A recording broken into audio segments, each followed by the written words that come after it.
মাগুরার শিশু আসিয়া, মেজর সিনা, রিফাত শরীফ, জুলাই আন্দোলনের শহীদ হাদি, আর সবশেষ নিষ্পাপ রামিসা। এদের অপরাধ কি ছিল জানেন?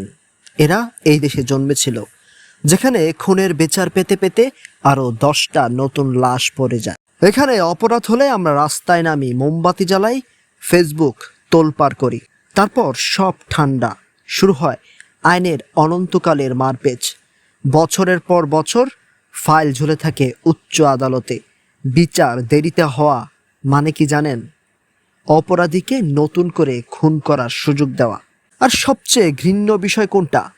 যে খুনিরা বুক ফুলিয়ে ঘুরে বেড়ায় ক্ষমতার লোভে আর টাকার গরমে, তাদের বাঁচতেও আদালতে দাঁড়িয়ে যান আমাদেরই সমাজের কিছু নামি দামি উকিল। অপরাধীদের পক্ষে আইনি ঢাল হওয়া এই মানুষগুলো কি সমাজ চান নাকি খুনিদের অভয়ারণ্য? অনেক হয়েছে। আর কতকাল আমরা এই বিচারহীনতার নোংরা খেলা মুখে বজে দেখব? আসিয়া, রামিসাদের পরিবার আর কতদিন আদালতের বারান্দায় কাঁদবে? আইনি দীর্ঘসূত্রতা ভাঙো, খুনিদের ফাঁসি এখনই কার্যকর করো, অপরাধীদের দালালি বন্ধ হোক।